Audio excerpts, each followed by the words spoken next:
10ஆம் வகுப்பு தமிழ் இயல்ல ஒரு இயலுக்கு புக் பேக் கொஸ்டின்ஸ் நம்ம ஆன்சர் பார்த்துட்டு இருக்கோம். ஸோ அந்த வகையில் இன்னைக்கு வந்து 6வது இயல் 10ஆம் வகுப்பு தமிழ்ல 6வது இயல்ல இருக்கக்கூடிய புக் பேக் ஆன்சர்லாம் செக் பண்ணிடலாம். ஸோ இதில் என்னென்ன புக் கண்டென்ட் அப்படின்னா நிகழ்கலை, பூத்தொடுத்தல், முத்துக்குமாரசாமி பிள்ளை தமிழ், கம்பராமாயணம், பாய்ச்சல், அகப்பொருள், இலக்கணம். ஸோ திருக்குறள் வந்து நம்ம தனியாக போட்டுக்கலாம். ஓகேங்களா? புக் பேஜ் நம்பர் வந்து 147 147வது பக்கம் பலவு தெரிவோம். ஓகேவா? திறனறிவோம்ல பலவு தெரிய அப்படிங்கிறது குளிர்காலத்தை பொழுதாக கொண்ட நிலங்கள் வந்து குறிஞ்சி, மருதம், நெய்தல். குளிர்காலத்தை பொழுதாக கொண்ட நிலங்கள் வந்து குறிஞ்சி, மருதம், நெய்தல். உயிராட்டத்தில் இருவரிசை நின்று ஆடுகின்றன. இத்தொடரின் செய்யப்பாட்டு வினை தொடர்கிறது அப்படிங்கிறாங்க. ஆன்சர் வந்து உயிராட்டம் இருவரிசை நின்று ஆடப்படுகிறது. இது ஆன்சர். அடுத்து மலர்கள் தரையில் நழுவும் எப்போது தளர பிணைத்தால். ஆன்சர் வந்து தளர பிணைத்தால். கரகாட்டத்தை கும்பாட்டம் என்றும் குடக்குத்தி என்று கூறுவர். இத்தொடர்க்கான வினா அப்படின்னா கரகாட்டத்தின் வேறு பெயர்கள் யாவை? இது ஆன்சர். கோச நாட்டின் கொடை இல்லாத காரணம் என்ன அப்படின்னா அங்கு வறுமை இல்லாததால். இது ஆன்சர். அடுத்தது குருவினா ஒரு 5 வினா இருக்கும் பார்க்கலாம். ஃபர்ஸ்ட் வந்து காட்டில் விளைந்த வரையில் சமைத்த உணவு மழைக்கால மாலையில் சூடான உண்ண சுவை மிகுந்திருக்கும். இத்தொடரில் அமைந்துள்ள முதல் பொருள் கருப்பொருட்களை வகைப்படுத்தி எழுதுக. ஸோ முதல் பொருள் வந்து நிலம், காடு, முல்லை. நிலம் வந்து காடு, முல்லை. பொழுது வந்து பெரும்பொழுது கார்காலம், சிறுபொழுது மாலை. கருப்பொருள் வந்து உணவு, வரகு. இரண்டாவது கொஸ்டின், நேற்று நான் பார்த்த அர்ஜுனன் தபசு என்ற கூத்தில் அழகிய ஒப்பனையும் சிறந்த நடிப்பையும் இனிய பாடல்களையும் முகர்ந்து மிக மகிழ்ந்தேன் என்று சேகர் என்னிடம் கூறினார். இக்கூற்றை ஐயக்கூற்றாக மாற்ற சொல்லியிருக்காங்க. விடை வந்து அர்ஜுனன் தபசு என்ற கூத்தில் அழகிய ஒப்பனையும் சிறந்த நடிப்பையும் இனிய பாடல்களையும் நுகர்ந்து மகிழ்ந்ததாக சேகர் என்னிடம் கூறினான். மூன்றாவது, உறங்குகின்ற கும்பகர்ண எழுந்திராய் எழுந்திராய் காணத்தூதர் கையிலே உறங்குவாய் உறங்குவாய். கும்பகர்ண என்ற என்ன சொல்லி எழுப்புகிறார்கள்? அவனை எங்கு அவனை உறங்க சொல்கிறார்கள்? ஆன்சர் வந்து கும்பகர்ணனே உம்முடைய பொய்யான வாழ்வு எல்லாம் இன்றிலிருந்து இறங்க தொடங்கிவிட்டது. அதனை காண்பதற்கு எழுந்திடுவாய் என்று சொல்லி எழுப்பினார்கள். வில்லை பிடித்த காலனுக்கு தூதர் அவன் கையாலே படுத்து உறங்குவாய் என்று சொல்கிறார்கள். நாலாவது கொஸ்டின், சாந்தமானது பிரபஞ்சத்தை சுமக்கின்ற ஒளித்தண்டுகள். இக்கவிதை உணர்த்தும் அடிகள் உணர்த்தும் உள்ளடை எழுதுக. விடை வந்து சாந்தமானதொரு பிரபஞ்சத்தை சுமக்கின்ற ஒளித்தண்டுகளாக குறிப்பிடப்படுவோர் பெண்கள். இவர்கள் அமைதியான முறையில் இவ்வுலகத்தை தாங்கி நிறுத்த போராடும் போராளிகள் அப்படின்னு சொல்றாங்க. அஞ்சாவது கொஸ்டின், கீழ்வரும் தொடர்களை பொருந்தா கற்போரை திருத்தி எழுதுக. உழவர்கள் மலையில் உழுந்தனர். முல்லைப்பூ செடியை பார்த்தவாறே பரதர் கடலுக்கு சென்றனர். விடை உழவர்கள் வயலில் உழுந்தனர். வயலில் உழுந்தனர். இங்கே வயலில்ங்கிறத அண்டை பண்ணுங்க. நெய்தல் பூச்செடியை பார்த்தவாறே பரதவர் கடலுக்கு சென்றனர். ஸோ பார்த்தவாறே அப்படிங்கிறது மிஸ்டேக்காக இருக்குது, அதை பார்த்துக்கங்க. நெய்தல் பூச்செடியை பார்த்தவாறு தான் ஆன்சர். சிறுவினா, வைத்தியநாதபுரி முருகன் குழந்தையாக அணிந்திருக்கும் மணிகலன்களுடன் செங்கீரை ஆடிய நயத்தை விளக்குக. ஆன்சர், வைத்தியநாதபுரி முருகன் செங்கீரை ஆடும் அழகு கிண்கிணி அப்படின்னு ஹெட்லைன் போடுங்க. கால்களில் அணிந்திருந்த சிறு செம்பொன் கிண்கிணிகளோடு சிலம்புடன் சேர்ந்து ஆடின. அரைஞான் மணி இடையில் அரைஞான் மணியோடு ஒளி வீசுகின்ற அரைவட்டங்கள் ஆடின. சிறு வயிறு பசும்பொன் என ஒளிரும் தொந்தியுடன் சிறு வயிறு சரிந்தாடியது. நெற்றி சுட்டு பட்டம் கட்டிய நெற்றியில் பொட்டுடன் வட்டவடிவான சுட்டி பந்தாடியது. குண்டலங்கள் கம்பிகளால் உருவான குண்டலங்களும் காதின் குலைகளும் அசைந்தாடின. உச்சிக்கொண்டை அதில் சுற்றி கட்டப்பட்டுள்ள ஒளியுள்ள முத்துக்களோடு ஆடியது. அவ்வளோதான் சார். அடுத்ததாக நவீன கவிதையில் வெளிப்படும் உண்மை உள்ளம் பூத்தொடுக்கும் நாட்டுப்புற பாடலில் வெளிப்படுகிறது. ஒப்பிட்டு எழுதுக. ஸோ இது வந்து ஒரு நவீன கவிதை, இது வந்து நாட்டுப்புற பாடல். அதை படிச்சிங்க. ஆன்சர் மட்டும் என்ன பார்த்துக்கலாம். ஸோ ஆன்சர் வந்து நவீன கவிதை. இப்பாடலில் குறிக்கும் பூவை என்ற சொல் மலரையும் பெண்ணையும் ஒப்பிட்டு கூறியுள்ளது. நாட்டுப்புற பாடலில் பெண் தெய்வமாகிய மாரியோடு ஒப்பிட்டு பாடப்பட்டுள்ளது. நவீன கவிதை கருத்து, நாட்டுப்புற பாடல் கருத்து. பூவை இறுக்கி முடிச்சிட்டால் காம்பின் கழுத்து முறிவது போல பெண்களின் கழுத்து முறியும். நாட்டுப்புற பாடல் மாரியாகிய பெண் தெய்வத்திற்கு கையாலே பூ பறித்தல் காம்பு அழுகிவிடும் என்று கையாலே பூ பறிக்கவில்லை. தளர பிணைத்தால் மலர்கள் தரையில் நழுவுவது போல பெண்ணின் தளர்ந்த வாழும் நழுவும். விரலால் பூ பறித்தால் பயனற்றதாகி வெம்பிவிடும் என்று விரலால் பூ பறிக்கவில்லை. வாசலிலே மரணம் வந்து போவது வருந்தாமல் சிரிக்கும் பூவை போல பெண்ணும் வருத்தங்கள் வந்தபோது அவற்றை சுமையாக கருதாமல் சிரிக்கின்றனர். இந்த பெண்ணாகிய பூவை தொடுப்பது எப்படி? மேற்கண்ட காரணத்தால் மாரியாகிய பெண் தெய்வத்திற்கு தங்க துரட்டி கொண்டு பூ பறித்தார். அவ்வளோதான் சார். மூணாவது கொஸ்டின், கடற்கரையில் உப்பு காய்ச்சல் நடைபெறுகிறது. மலைப்பகுதியில் மலைப்பயிர்களும் நிலப்பகுதியில் உளவுத்துறை நடைபெறுகின்றன. காலப்போக்கில் பல மாற்றங்கள் நிகழ்ந்த போதிலும் பண்டை தமிழ் தென்னிலங்கள் இன்றளவும் தொடர்வதையும் அவற்றின் இன்றைய வளர்ச்சியும் எழுதுக. ஸோ ஆன்சர் வந்து நிலம், தொழில், உணவு பயிர், இன்றைய வளர்ச்சி. குறிஞ்சி, மலைநெல், திணைநெல், தேன், கிழங்கு ஏற்றுமதி பொருட்களாக இருக்கின்றன. நாட்டு மருத்துவத் துறையில் தேன் முக்கிய பங்கு வகிக்கிறது. மருதம், செந்நெல், வெண்ணெல் உலக நாடுகளுக்கு ஏற்றுமதி செய்யப்படுகிறது. பெரும்பாலான மக்களின் உணவுப் பொருளாக இருப்பதால் அதிகமாக பயிரிடப்படுகிறது. நெய்தல், உப்பு, மீன்களை பதப்படுத்தும் தொழிற்சாலைகள் மிகுதியாக உள்ளன. இத்தொழிற்சாலைகள் மூலம் பலருக்கு வேலைவாய்ப்பு அளிக்கிறது. இங்கு பதப்படுத்தப்பட்ட மீன்கள் பல்வேறு நாடுகளுக்கு ஏற்றுமதி செய்யப்படுகிறது. இதைப் போலவே உப்பளங்களில் உள்ள உப்பு சுத்திகரிக்கப்பட்டு ஏற்றுமதி செய்யப்படுகிறது. அவ்வளவுதான் சார். நான்காவது கொஸ்டின், படங்கள் வெளிப்படுத்தும் நிகழ்வுகளை குறித்து 2 வினாக்களையும் அவற்றுக்கான விடைகளையும் எழுதுக. ஸோ ஆன்சர், கரகாட்டம் என்றால் என்ன? கரகம் என்னும் பித்தளை செம்பையோ சிறிய குடத்தையோ தலையில் வைத்து தாளத்திற்கு ஏற்ப ஆடுதல். கரகச்செம்பின் அமைப்பை விளக்குக. இது வந்து ஃபர்ஸ்ட் கொஸ்டின். கரகாட்டம் என்றால் என்ன? கரகம் என்னும் சொல் பித்தளை செம்பையோ சிறிய குடத்தையோ தலையில் வைத்து தாளத்திற்கு ஏற்ப ஆடுதல். கரகச்செம்பின் அமைப்பினை விளக்குக. அடிப்பாகம் ஹெட்லைன். கரகச்செம்பின் அடிப்பாகத்தை உட்புறமாக தட்டி ஆடுபவரின் தலையில் நன்கு படிமுறை செய்கின்றனர். செம்பு நிரப்புதல். தலையில் செம்பு நிற்கும் அளவிற்கு செம்பின் உள்ளே மணலையோ பச்சரிசியோ நிரப்புவர். கரக அலங்காரம். கண்ணாடியாலும் பூக்களாலும் அழகூட்டிய கரகின் கூட்டி நடுவில் கிளிபொம்மையை பொருத்தி மூங்கில் குச்சியை சொருகி வைப்பர். அவ்வளவுதான் சார். அடுத்தது நெடுவினா, நெகிழி பைகளின் தீமையை கூறும் பொம்மலாட்டம் உங்கள் பள்ளி ஆண்டு விழாவில் நிகழ்த்தப்படுகிறது. அதற்கு பாராட்டு உரை ஒன்றை எழுதுக. விடை வந்து நெகிழி பைகளினால் ஏற்படும் தீமைகளை பொம்மலாட்டம் மூலம் நிகழ்த்தி காட்டிய குழுவினருக்கு பள்ளியின் சார்பாக எனது பாராட்டுகளை தெரிவித்துக் கொள்கிறேன். திசைகள், நெகிழி பைகளால் மண்ணின் வளம் குன்றுகிறது. நெகிழி மண்ணில் புதைந்து விடுவதால் மழைநீர் பூமிக்கு செல்ல முடிவதில்லை. நிலத்தடி நீர்மட்டம் குறைந்து விடுகிறது என்ற தகவலை பொம்மலாட்டம் மூலம் அருமையாக எடுத்துரைத்தீர்கள். நெகிழி பைகள் மண்ணில் புதையும் போது மண்ணில் உள்ள நீரையும் உணவையும் உறிஞ்சுவதற்கு தடையாக இருக்கிறது என்பதை பாடல் வாயிலாக எடுத்துரைத்தது அருமையாக கருத்து. மரங்களின் மீது நெகிழி பைகள் சிக்கிக் கொள்வதால் ஒளிச்சேர்க்கை முழுமையாக நடைபெற முடியவில்லை. மட்காத நெகிழி பைகள் நீர்நிலைகள் மிதப்பதால் நீர் மாசடைவதையும் நீர்வாழ் உயிரினங்கள் துன்புறுவதையும் பொம்மலாட்டம் மூலம் அருமையாக விளக்கி கூறியுள்ள இக்குழுவினருக்கு பாராட்டுகளை தெரிவித்துக் கொள்கிறேன். கழிவுநீர் பாதைகளை நெகிழி பைகள் அடைத்துக் கொள்வதால் பலவிதமான தொற்றுநோய்கள் ஏற்படுகிறது என்பதை பலவித அசைவுகள் மூலம் அருமையாக தெரிவித்தீர்கள். பாலித்தீனை எரிக்கும் பொழுது வெளிவரும் நச்சு வாயு புற்றுநோய் ஏற்படுத்துகிறது என்பதை உண்மை சம்பவம் போல் நிகழ்த்தியமைக்கு மனமார்ந்த பாராட்டுகள். நெகிழியை தவிர்த்தல். மேற்கண்ட தீமைகள் ஒளிந்திட நெகிழியை தவிர்ப்போம் என்ற உறுதிமொழியை மக்கள் அனைவரும் ஏற்கும் வகையில் இசை, உரையாடல், நாட்டியம் மற்றும் அசைவு மூலம் தெரிவித்த பொம்மலாட்ட குழுவினருக்கு மீண்டும் மீண்டும் மனமார்ந்த பாராட்டுகளையும் வாழ்த்துக்களும் தெரிவித்துக் கொள்கிறேன். தமிழர்களின் மிக பழமையான மரபுவழி கலையில் ஒன்று பொம்மலாட்டம். இது பொழுதுபோக்கு காட்சி கலையாகும்.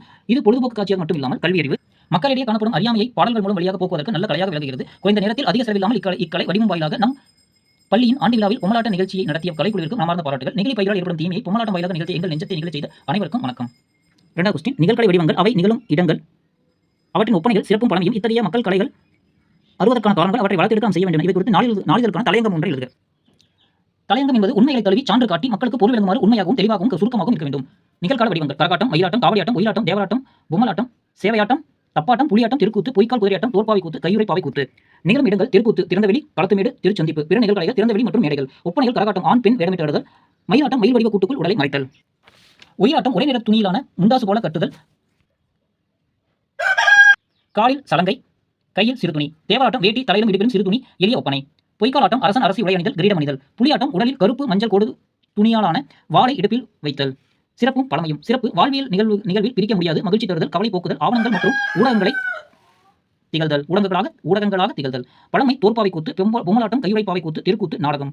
அருகே வருவதற்கான காரணங்கள் நாகரிக மாற்றம், கலைச்சூழல், போதிய வருமானம் இல்லை, தொழில் மாற்றம். வளர்த்தெடுக்க நாம் செய்ய வேண்டிய விழாக்களில் நிகழ்கலை நிகழ்ச்சிகள், வாழ்வை தூய்மைப்படுத்தும் கதைகள், கலைகளையும் கலைஞரையும் பாராட்டல், வாய்ப்பளித்தல். எவ்வளவு. மூணாவது கொஸ்டின், சங்க கவிதையில் சிறக்கும் கம்பன் என்ற தலைப்பில் இலக்கிய உரை எழுதுக. அன்பும் பண்பும் கொண்ட தலைவர் அவர்களை தேர்ந்தெடுத்த பூக்களை போன்று வரிசையாக தொடுத்து அமர்ந்திருக்கும் ஆண்டோர்களை, அறிஞர் பெருமக்களை வணக்கம். இயற்கை கொடி வீட்டிற்கும் காட்சி பெரிய கலைநிகழ்வே நடப்பதற்கான தோற்றமாக கம்பன் காட்டும் கவி தண்டலை மயில்களாட. இவ்வுரையை தொடர்க. தண்டலை மயில்களாட தாமரை விளக்கம் தாங்க, கொண்டல்கள் முழவி நேங்க, குளவி கண் வெளித்து நோக்க, தென்கிரை எளிமை காட்ட, தேம்பிலை மகரையாலும் வண்டிகள் இணைந்துபாட மருதம் வீட்டிற்கும் அதோ தண்டலை மயில்களாட என்னும் பாடலில் கம்பரின் கவித்திரம் சோலையை நாட்டிய மேடையாகவும், மயிலை நடன மாதராகவும், குளங்களில் உண்டான அலைகளை திரைச்சீலையாகவும், தாமரை மலரை விளக்காகவும், மேகக்கூட்டங்களை மத்தளமாகவும், வண்டுகளின் ஓசையை யாழின் இசையாகவும், பார்வையாளர்களை குவளை மலர்களாகவும் சித்தரித்து தன் கவித்திரத்தை சான்றாக்குகிறார். இந்த பாடலில் கம்பனின் சொல்லாட்சி மாண்புறச் செய்கின்றன. கம்பனின் கவித்திரம் தான் சொல்ல வந்ததை விளக்க கையாண்ட உத்திகள் அனைத்தையும் நாம் சிந்தித்து பார்த்தால் கம்பன் தமிழுக்கு கிடைத்த வரம் எனலாம். படைப்பாளி தான் வாழ்ந்த காலத்தில் மட்டுமல்லாது தான் வீழ்ந்த பின்னரும் வாழ்கின்றான் என்றால் மிகையாகாது. அந்த வகையில் கம்பன் இன்னும் தன் அந்த கவிதைகளோடு வாழ்ந்து வருகின்றான். காலம் இன்னும் ஆளியாலும் காற்றுமலை ஊழியாலும் சாகாது. கம்பன் அவன் பாட்டு, அது தலைமுறைக்கு அவன் எழுதி வைத்த சீட்டு என கண்ணதாசன் கம்பனை பாடுகிறார். அவரது கவித்திரம் சான்று. கம்பன் கவிகளை எழுதுவதற்கு முன்னர் அவன் ரசித்ததை அனுபவித்து அதனுள் கரைந்து விடாமல் படிக்கும் வாசகனை உள்ளே இழுத்து வருகிறான். தன் ஒவ்வொரு வார்த்தையிலும் ஓசை நயத்தை உருவாக்குகிறான், தம்மை உச்சிக்கு கொண்டு சேர்க்கிறான். உதாரணமாக தாடகை என்ற அரக்கியை கம்பர் உருவாக்குகிறார். இறைக்கடை துடித்த புருவங்கள் பொறு என்னும் பிறக்கிட மடித்த பிளவாயன மரக்கடை அரக்கி என எவ்வளவு அழகாக தம் கவித்திரத்தை பதிவு செய்கிறார். கம்பனின் கவிதை மூலம் பெறும் இன்பங்கள் எத்தனையோ, அதில் ஒன்று சந்தம், ஓசை தரும் இன்பம். ஒரு கோடி இன்பம் என்பதற்கு ஏற்ப கம்பன் கங்கைக்கான் படலத்தில் ஆழ நெடுந்திரை யார் கடந்தவர் போவாரோ, வேள நெடும்படை கண்டு நடுங்கிற வில்லாளோ, தோழமை என்ற சொல்லிய சொல்லொன்றோ, ஆறு கடந்தவை போக என தொடங்கும் பாடல் உலக்கையால் மாறி மாறி இருக்கும் ஒத்த ஓசையால் சந்தம் இடிக்கும் காட்சியை கம்பர் கண்முன் எழுதுகிறார். உறங்குகின்ற கும்ப கண்ண உங்கள் மாய வாழ்வெல்லாம் இறங்குகின்றது இன்று கான் எழுந்திராய் கரங்கு போல் வில்பிடித்த காலத்தூதர் கையிலே உறங்குவாய் இனி கிடந்து உறங்குவாய். மேற்சொன்ன கவிகளை உற்று நோக்கும்போது சந்த கவிதையில் சிறகடித்து பறக்கும் தமிழ் நெடிய உலகில் கம்பனை தவிர வேறு யாரும் இல்லை என்பதை அறிய முடிகிறது. பக்கம் 149 படித்து சுவைத்துக் கொள்ளுங்க. அடுத்து மொழிபெயர்ப்பு. கூத்து. விடை கூத்து. தலைப்பு தெருக்கூத்து. அதன் பெயருக்கு ஏற்றார் போல தெருவில் நடக்கும் ஒரு மிகச்சிறந்த கலை. இதில் கிராமப்புற கலைஞர்கள் பங்கேற்கிறார்கள். இதன் கதைகள் பழங்காவியமான ராமாயணம், மகாபாரதம் மற்றும் பழைய புராணங்களில் இருந்து எடுக்கப்படுகிறது. இதில் பழைய பாடல்களை உரையாடலுடன் கலைஞர்கள் உருவாக்குகிறார்கள். 15 முதல் 20 கலைஞர்கள் சிறிய இசைக்குழுவாக சேர்ந்து தெருக்கூத்து கூட்டம் இசைக்குழுவில் ஒரு பாடல்கள் இருந்தே போதும். கலைஞர்கள் தங்கள் குரலிலேயே பாடுவார்கள். கலைஞர்கள் மிகச்சிறந்த உடையலங்காரம் ஒப்பகையும் செய்திருப்பர். கிராமப்புறங்களில் கூத்து மிகவும் பிரபலமானது. ஸோ இங்கே நிறுத்தி நீங்கள் எழுதிக்கலாம். அடுத்ததாக தொடர்களை அறிவோம். இவங்க ஒரு தனிச்சுற்றுனா என்ன, ஒரு எழுவாய் பல எழுவாய்கள் வந்து ஒரு பயனை கொண்டு முடியும்னு சொல்றாங்க. மேரி அப்படிங்கிறது எழுவாய். இது வந்து பல எழுவாய். தொடர் சுற்று ஒன்றுக்கும் மேற்பட்ட பயனை கொண்டிருக்கும். அதாவது ஒரு தனிச்சுற்றில் ஒரு எழுவாய் பல எழுவாய்களோ ஒரு பயனை கொண்டிருக்கும். இப்போ மேரிங்கிறது ஒரு எழுவாய், ரைட்டா? இது வந்து ஒரு பயனை கொண்டிருக்கும். மேரியும் கணக்காகும். இங்கே மேரியும் கணக்காகும். அப்போ ஒன்றுக்கும் மேற்பட்ட பயனை இருக்கும் அப்படின்னு சொல்றாங்க. அதாவது ஒரு தனிச்சுற்றில் ஒரு எழுவாயோ பல எழுவாய்களோ. ஸோ ஒரு தனிச்சுற்றில் ஒரு எழுவாய் பல எழுவாய், இது ஒரு எழுவாய் பல எழுவாய். தொடர் சுற்றில் ஒன்றுக்கும் மேற்பட்ட பயனை. ஸோ இனிய நிலா பேச்சுக்குள் பங்கேற்றார், வெற்றி பெற்றார், தட்டி சென்றார். அன்னவர் அரங்கத்துக்கு வந்து பார்த்து இந்த நாடகம் பார்த்து இப்போ ஒரே பயனை இருக்கு. அடுத்தது கலவை சொற்றொடரில் கருத்து முழுமை பெற்ற ஒரு முதன்மை தொடரும், கருத்து முழுமை பெறாத ஒரு துணை தொடரும் இருக்கும் சொல்றாங்க. அதாவது மழை கொட்டி கொண்டிருந்தாலும் பகலவன் பள்ளிக்கு வந்தான். இது வந்து பகலவன் பள்ளிக்கு நடந்து வந்தான் முதன்மை தொடர். மழை கொட்டி கொண்டிருந்தாலும் துணை தொடர். ஸோ அடுத்தது தொடர்களை அடைப்பு குறிக்கோள் இட்டுவார் மாற்றுகள் சொல்றாங்க. இதில் எக்ஸாம்பிள் கொடுத்துருக்காங்க. அதாவது அடைப்பு ஒழித்தது கைவெளி கவி திறந்தார். தனி தொடர்கள் கலை சொல்ற மாறுங்க. அடைப்பு ஒழித்ததால் கமா போடணும். ஒழித்தால் போட்டு கைவெளி கவி திறந்தார். ஸோ அடுத்தது இதான் கொஸ்டின். 4 கொஸ்டின் இருக்கு. இன்னாசிரியர் புத்தகங்களை வரிசைப்படுத்தினார், அவற்றை புத்தக அடுக்கில் அடுக்கி வைத்தார், புத்தகங்களை கேட்பவருக்கு எடுத்துக் கொடுத்தார். தொடர் சொற்றொடராக மாற்ற சொல்லியிருக்காங்க. இன்னாசிரியர் புத்தகங்களை வரிசைப்படுத்தி புத்தக அடுக்குகளை அடுக்கி புத்தகங்களை கேட்டவருக்கு எடுத்துக் கொடுத்தார். இதான் ஆன்சர். இரண்டாவது ஒயிலாட்டத்தில் குழுவினர் ஒரே நேர துணியை முண்டாசு போல கட்டிக்கொண்டு காலில் சலங்கை அணிந்து கொண்டு கையில் ஒரு சிறு துணி இசைக்கேற்ப வீசி மாடுவர். தனிச்சொற்றர்களாக மாற்றுவர். ஒயிலாட்டத்தில் குழுவினர் ஒரே நேர துணியை முண்டாசு போல கட்டிக்கொள்வர், காலில் சலங்கை அணிந்து கொள்வர், கையில் ஒரு துணியை இசைக்கேற்ப வீசியும் ஆடுவர். மூன்றாவது கொஸ்டின். கூத்து கலைஞர் பாடத் தொடங்கினார், கூடியிருந்த மக்கள் அமைதியாயினர். கலவை சொற்றர்களாக மாற்றுவர். கூத்து கலைஞர் பாடத் தொடங்கியதால் கூடியிருந்த மக்கள் அமைதியாயினர். 4 கொஸ்டின். ஓடிக்கொண்டிருந்த மின்விசிறி சட்டென நின்றுடன் அறையில் உள்ளவர்கள் பேச்சு தடைப்பட்டது. தனிச்சொற்றர்களாக மாற்றுவர். ஓடிக்கொண்டிருந்த மின்விசிறி சட்டென நின்றது. அதனால் அறையில் உள்ளவர்களின் பேச்சு தடைப்பட்டது.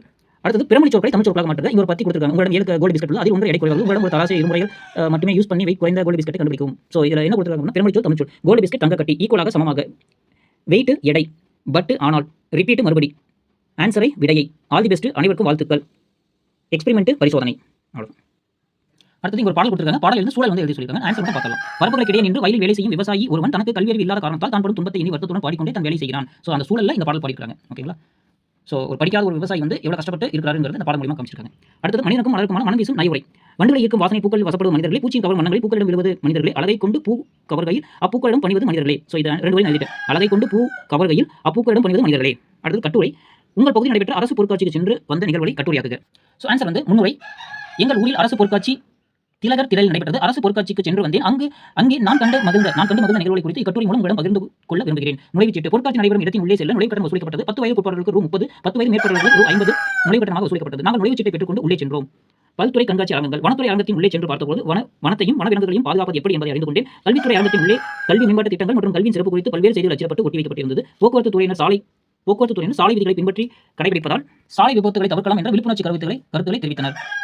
மேலும் சில போக்குவரத்து குறியீடுகளுக்கான விளக்கங்களும் அளிக்கப்பட்டன. காவல்துறை, பொதுப்பணித்துறை, மீன்வளத்துறை, வேளாண் துறை போன்ற பல்வேறு துறை சார்ந்த அரங்கங்கள் உள்ளே சென்று அறிய பல தகவல்களை அறிந்து கொண்டேன்.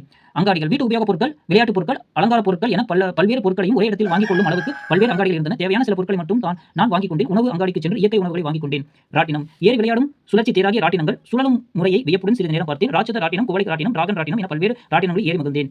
பிற பொழுதுபோக்குகள். பேய் வீடு, பாதாள கிணறு, 30 பரிமாண திரையரங்கம், பனி வீடு என பல்வேறு அரங்கங்கள் இருந்தன. இப்பொழுது போக்கு அரங்குகளுக்கு தனித்தனியே பொழுதுபோக்கு அரங்குகளுக்கு தனித்தனியே கட்டணம் வசூலிக்கப்பட்டது. முடிவுரை. பல மணி நேரம் சுற்றி பார்த்த களைப்பு ஒருபுறம் இருந்தாலும் அங்கே சுற்றி பார்த்த மிகுதியுடன் வீடு திரும்பினேன். அவ்வளவுதான். 152வது பக்கம். தொடர் விடுபட்ட வண்ணங்களை உங்களின் எண்ணங்களால் நிரப்புக. வானம் கருக்க தொடங்கியதும் அனைவரும் பொழிகிறது. அனைவரும் பாராட்டுகிறார். வெட்கத்தில் பாடலின் முகம் சிவந்தது. வெள்ளை மனம் உள்ளவரை அப்பா என்கிறோம். வெள்ளை ஆன்சர். இது சிவந்தது. கண்ணுக்கு குளுமையாக இருக்கும் பச்சை புல்வெளிகளை கதிரவன் மஞ்சள் வெயில் பரவி விடுகிறது. பச்சை மஞ்சள். வெயிலில் அலையாதே உடல் கருத்துவிடும். பொருத்தமானவற்றை சொற்பட்டியில் எழுதுக. ஸோ இங்க ஆன்சர் மட்டும் பார்த்தலாம். விரட்டாதீர்கள் பறவைக்கு மரம் வீடு. வெட்டாதீர்கள் மனிதருக்கும் அவை தரும் மரவீடு. காலை ஒளியில் மலரிதழ் அவிழும். சோலை பூவினில் வண்டிலும் கவிழும். மலை முகட்டில் மேகம் தங்கும். அதை பார்க்கும் மனங்கள் செல்ல தயங்கும். வாழ்க்கையில் தோற்பாவை மீண்டும் வெல்லும். இதை தத்துவமாய் தோற்பாவை கூத்து சொல்லும். தெருக்கூத்தின் நடிகருக்கு கைத்தட்டலை விருது. அதில் வரும் காசு குறைந்தாலும் அது வேயர் விருது. அடுத்தது அகராதியில் காண்க. தாளாட்டு, தாளு, பிள்ளை, கவியுறுப்பில் ஒன்று, நாக்கு. உழுவை ஒருவித மீன், புலி, தும்பிலி. அகவுதல் அழைத்தல், ஆடல், கூத்தாடல். ஏந்தலில் மிக்க அழகு, மிக வனப்பு. அணிமை, சமீபம், அருகு, நுட்பம், நுண்மை. அடுத்தது காட்சியை கண்டு கவினுரை எழுதுக. ஆடுவோம் மேலதாளத்தோடு, பாடுவோம் பம்பை உடுக்கையோடு, வண்ண துணி அசைத்து விட்டாமல் வட்டமாய் ஆடுவோம். என்ன கருத்துக்களை எல்லோருக்கும் கூறுவோம். அவ்வளவுதான். அடுத்தது நிற்க அதற்கு தக. ஸோ எப்படி கடையில் பார்க்கணும்னு சொல்லி பிறந்தநாள் விழாக்களில் மயிலாட்டம் முதலான கலைகளை நிகழ்த்த முனைவேன். எங்கள் குடும்ப விழாக்களில் பொம்மலாட்டம் நிகழ்த்த ஏற்பாடு செய்வேன். திருமண வாழ்வில் விழாக்களில் பொய்க்கால் ஆட்டத்தை நடத்துவேன். விளையாட்டு விழாக்களில் புலியாட்டம் நடத்த ஏற்பாடு செய்வேன். விடுமுறை காலங்களில் தெருக்கூத்து நிகழ்த்துவதற்கு ஏற்பாடு செய்வேன். கோவில் திருவிழாக்களில் கரகாட்டம், காவடியாட்டம் முதலிய கலை நிகழ்ச்சிகளை நடத்த ஏற்பாடு செய்வேன். ஸோ இதோட இயல் 6 ஆன்சர் எல்லாம் முடிஞ்சது. ஓகே, அடுத்த இதில் சந்திக்கலாம். தேங்க்யூ.